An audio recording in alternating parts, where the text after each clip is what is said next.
महाराज जी, आप कह रहे हैं कि आप अपने माता पिता को बहुत प्यार करते हैं और संसार से सबसे ऊपर समझते हैं, परंतु मैं अपनी पत्नी से भी बहुत प्यार करता हूं, परंतु पत्नी और माता पिता में अच्छी सुलह नहीं है। महाराज जी, इस स्थिति में मैं कैसे दोनों को दोनों का प्राथमिकता माता पिता की रखनी, क्योंकि अर्धांगिनी अपना ही अंग है और हमें प्रकट करने वाले माता पिता हैं। तो अर्धांगिनी को इतना कि आप हमारे माता पिता की सेवा ना करें, मानते हैं, लेकिन आप हमें नहीं रोक सकते।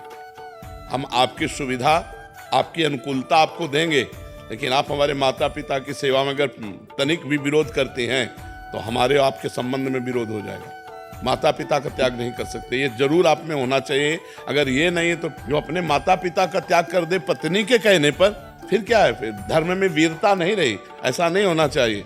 जो लड़की इस तरह की मतलब व्यवहार वाली हो कि आप हमसे प्यार करते हो, आप अपने माता पिता का त्याग कर दो, तो उसे कह देना चाहिए कि तैयार रहना, त्याग के लिए तैयार रहना। जिस दिन हमारे माता पिता की सेवा में व्यवधान उपस्थित कर दोगे, उसी दिन हमारे आपके बीच में संबंध विच्छेद हो जाएगा। और अगर आप हमारे माता पिता की सेवा करती हो तो हम आपको प्राणों से अधिक प्यार करेंगे। नहीं करती हो तो आपको अधिकार देंगे, लेकिन आप हमारे को सेवा में जाने से नहीं रोक सकती हो। इतना जरूर रहना चाहिए। माता पिता भगवान का स्वरूप है और पुत्र का पूरा अधिकार है माता पिता की सेवा करने का। तो ध्यान रखना, अवश्य में भोक्तव्यम कृतम कर्म शुभाशुभम। जो जैसे कर्म करेगा वैसा फल देगा भगवान, भोगना पड़ेगा, इसलिए बहुत सावधान। तो कभी चूक मत कर देना, पत्नी के चक्कर में आकर अपने बूढ़े माता पिता को मारना, पीटना या घर से निकाल देना, ऐसे कोई आचरण मत करना। पत्नी से को तुम करो या ना करो, हम तुम पर दबाव नहीं डालते, लेकिन आप हम पर दबाव नहीं डाल सकती कि माता पिता की सेवा से हम वंचित हों। माता पिता ही महाराज जी थोड़े से अलग व्यवहार के हों, वो बहुत गलत व्यवहार करें।